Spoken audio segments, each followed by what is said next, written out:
It's sad to hear, and we hear that example, I think, too often clinically. Obviously, treating folks every day, we hear this comment of like, I went somewhere else, or I went to the doctor and they told me I'll never do this again, and it's just far too often that's just thrown out there as like, you shouldn't run again, it's bad for your knees. Like, really? Like, there's, where are we getting that information from?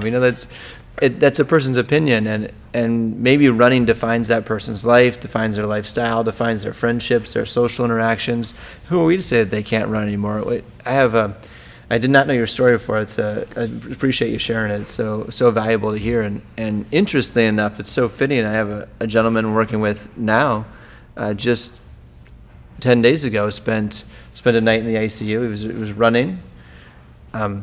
Has been healthy. He had a little fainting spell a couple of months ago, and went out running for like 3 miles. Came back, went to pick a box up off the ground. When he came, Amazon delivered a box, as they do.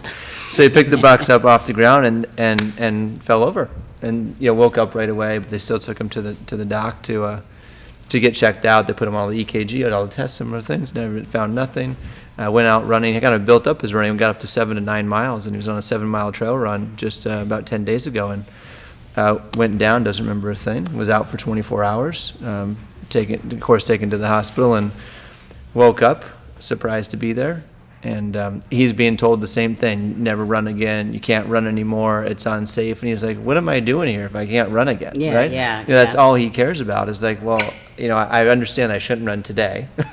So we had that conversation about, well, let's talk about where we're at, maybe what's safe, and a progression to get back. Right. So I think you alluded to that, spoke to that beautifully. That it's so valuable and so important, like you said, to listen to where they're coming from, what they found, and then in our vision statement as an organization, it's to inspire hope. Yeah. So it's so fitting that you spoke to that and that word. I think we believe in this passionately, and it's just critical to the process. And I think a key element of what you said was the process that someone gave you to say, like, you can't look at your end goal right now and judge where you're at based on that, because that's a daunting vision, and it's possible if you can break it down into steps. And it's like, let's recognize where you're at right now. Let's all just be very realistic and like, what's your capability right now, and then what's that next benchmark we need to hit that gets you closer to that vision goal. And then through time, I think we all have our own thought process of accepting some level of limitation. But then again, we're guided along this process by hopefully someone that is well versed in the plan. Right. And I think that's what builds the ultimate success story, is getting a guide to help you kind of check the boxes to appropriately go through the steps to go where you need to go. And and you get to a whole different level too of the notion of appreciation. Like, I just was so appreciative of when I got to do that again. It's like, it just takes it. Like, it's okay after like months. It took a while, but after a while, I went, you know what? If I don't run a sub 4-hour marathon, I get to run.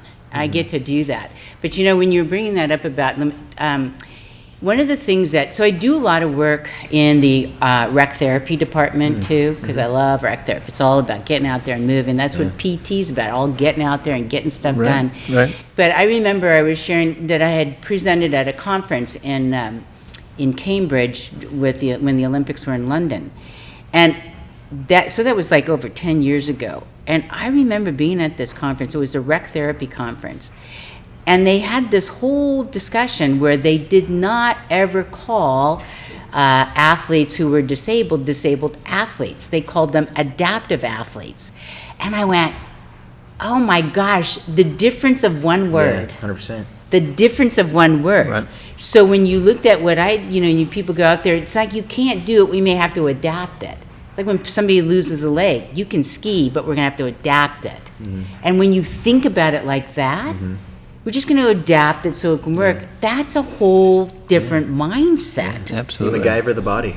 That's it. Yeah. You're just in constant adjustment mode. Let's modify it. Let's keep going.